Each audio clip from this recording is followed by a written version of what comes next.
Welcome to another episode of Throwing It Back with Sean Farrell. I am Sean Farrell. God is great all the time. All the time, God is great. Jesus Christ is Lord. Let's get right into it.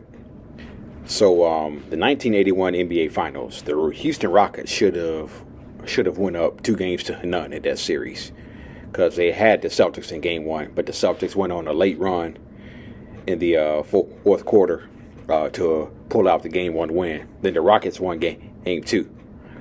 But the Rockets really should have been up 2-0. But the fact that they let the Celtics off the hook in Game 1 prevented that, okay?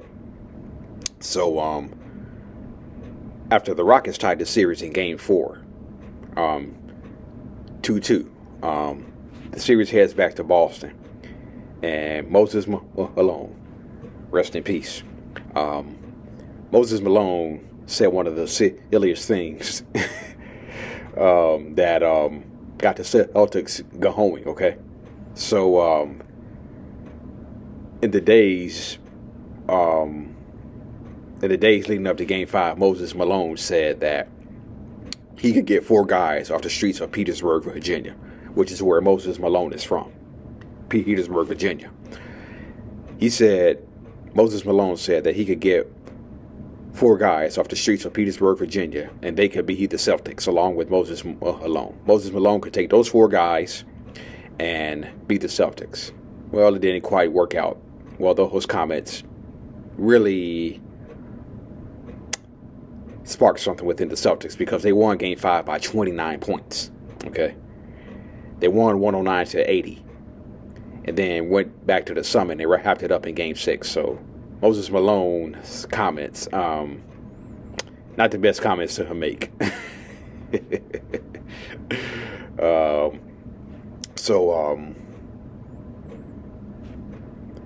The first time, Jason Kidd tells a story, the first time he played against Michael Jordan, okay? No, not that. Okay. So Jason Kidd tells a story the first time he played against Michael Jordan, which is obviously the 1995-96 season, the 72 who-win season. Jason Kidd said, our first game against MJ was in Dallas. I was really nervous, and he noticed it. He came up to me and said, listen, kid, I like you, so I won't embarrass you tonight. I said, oh, okay, but what would you do if you wanted to embarrass me? Score 50 points? He replied, nah, don't worry. I'll take it easy tonight.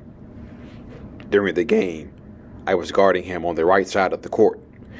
He turned and started driving to the basket. I said, please don't dunk.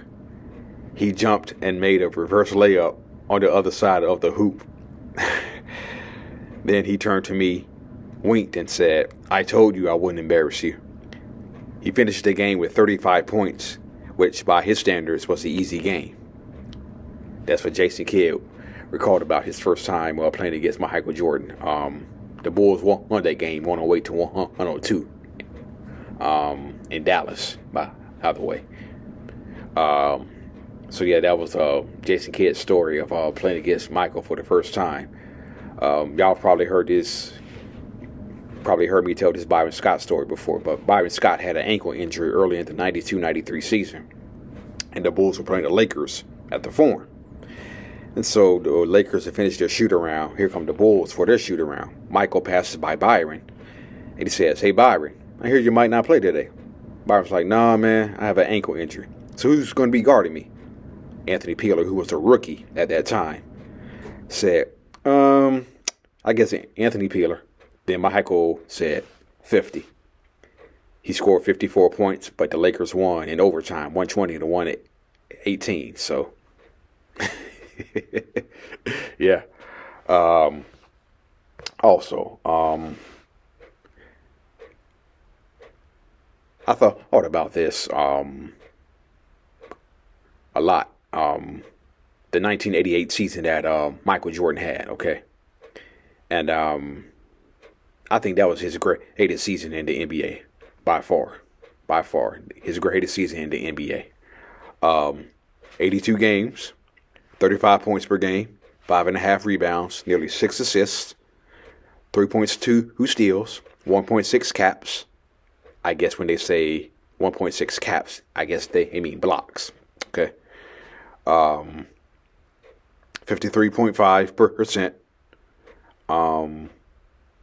Field goals. And so he was season MVP, Defensive Player of the Year, MVP of the All-Star Game, dunk champ, All NBA for his team, defensive for his team, scoring champ, steals champion. Not only that, he averaged 36 points, 7 rebounds, 4 assists, and 2 blocks in the playoffs. Yeah, I would say that's a pretty great season. And I was thinking about it a whole lot. And I think 1988 was Michael's greatest season, okay? Bar hard none. You can do all of that in one season in a league where you have the physical Pistons, the Lakers, and the Celtics, who ruled the NBA at that time. And you can do that. Yeah.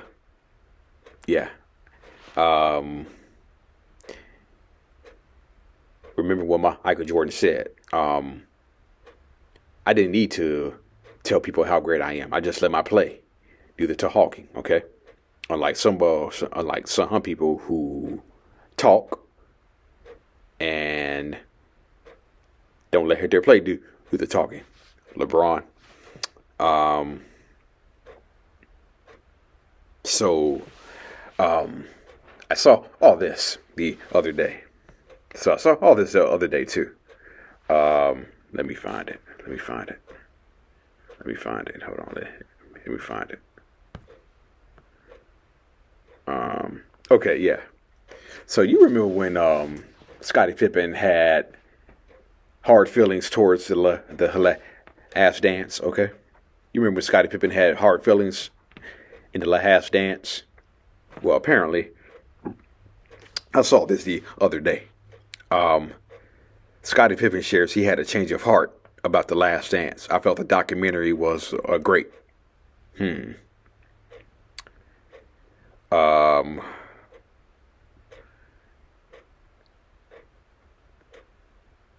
on, okay, hold on. Okay, so he was a guest at the Real World Asset Summit in New York 2 months ago, and Scottie Pippen said this: "I thought it was very positive. I felt at that time we needed something positive and good to watch on TV. I felt the documentary was great. I didn't have anything to do with it, which I was a little disappointed in. But it was a great documentary. It won some awards."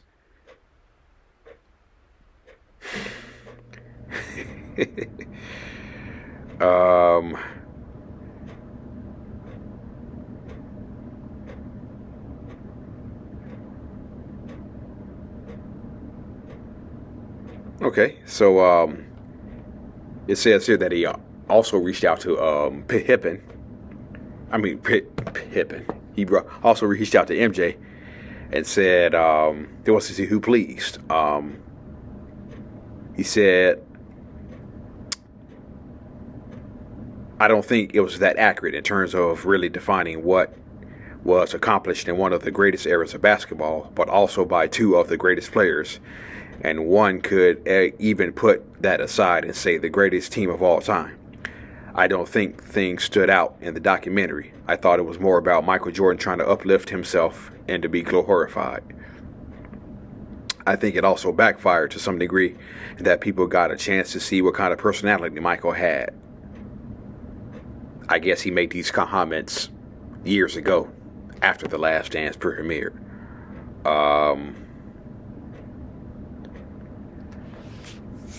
I wonder what made Scottie have a change of heart. I really do.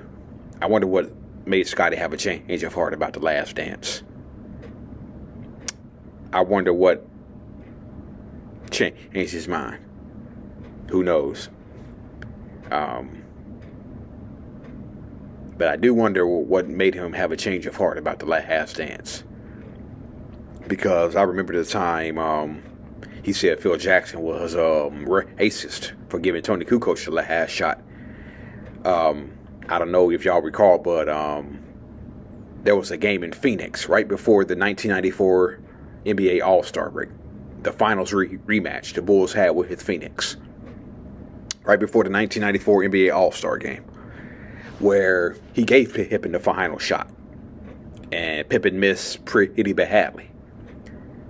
And so, coaches know their teams better than anyone else. And I think Phil Jackson felt that Tony Kukoc was a better option at that time. And so, I guess Scottie was bitter about that. So, but I don't think it makes him racist because, what did I just say? Head coaches know their teams better than anybody else. So, yeah. Maybe Phil Jackson just knew his team. And maybe that's something that Scottie couldn't accept at that time. Anyway, that's it. And that's all for Throwing It Back with Sean Farrell. May God bless you all. And may God bless you all. Every one of my subscribers. May God bless you all. Peace out.